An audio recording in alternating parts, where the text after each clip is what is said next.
The story begins in 1950, inside a car factory where several vehicles are being assembled. Among them is a red-colored car, different from the rest. While a mechanic is inspecting its engine, the hood suddenly slams shut on its own, severely injuring his hand. He is rushed to the hospital. Later, another mechanic enters the same car. While sitting inside, ashes from his cigar fall onto the seat. Hours pass, and the factory shuts down. As everyone leaves, the supervisor notices that the red car's lights are still on. When he opens the door, the dead body of the cigar-smoking mechanic falls out. That car's name is Christine. We meet Dennis, a confident teenager who drives to pick up his friend Arnie, a shy, nerdy, and introverted boy. Despite being complete opposites, the two quickly become close friends. It is their first day of school. At school, they notice a beautiful new girl named Lee, who instantly grabs everyone's attention. Later that day, while driving home, Arnie spots an old broken red classic car outside a house and asks Dennis to stop. It's Christine. The owner, George, tells them the car belonged to his brother, who died recently. Wanting to get rid of it, George agrees to sell it for just $50. Dennis warns Arnie not to waste money on such a wreck, but Arnie buys it instantly.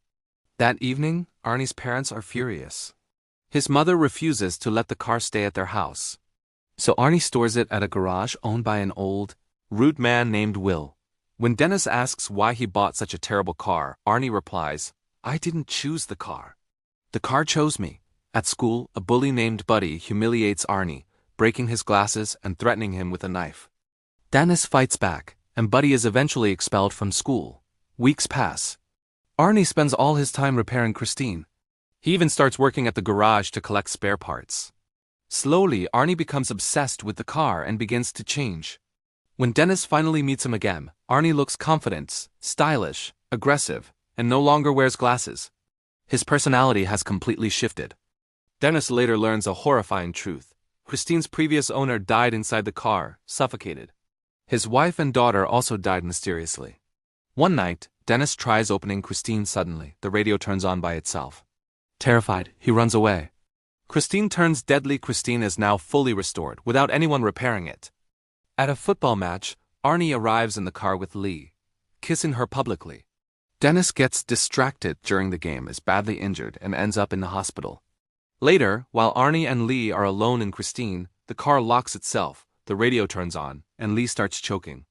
Arnie tries to help, but the doors won't open. Lee barely survives. Lee realizes the truth. Christine is jealous, and she tried to kill me. Arnie refuses to believe her. That night, Buddy and his gang destroy Christine completely in the garage. But the next thing Arnie sees shocks him. Christine repairs herself magically. The revenge begins one by one. Buddy's gang members are brutally hunted down by Christine, without a driver. She crushes, burns, and kills them mercilessly. Even the garage owner, Will, is killed when Christine traps him inside and crushes him against the dashboard. Arnie is now fully possessed emotionally and mentally controlled by the car. Final confrontation. Dennis and Lee finally understand. Christine must be destroyed. They lure the car into a garage and attack it using heavy machinery. Arnie helps Christine fight back. During the chaos, Arnie is thrown through the windshield and fatally injured. With his last breath, he reaches out to Christine but dies in front of her. Enraged, Christine tries to kill Lee, but Dennis uses a bulldozer to crush the possessed car completely. The next day, Christine lies destroyed in a junkyard. But just as Dennis and Lee leave, a small piece of Christine moves on its own. The evil is not gone.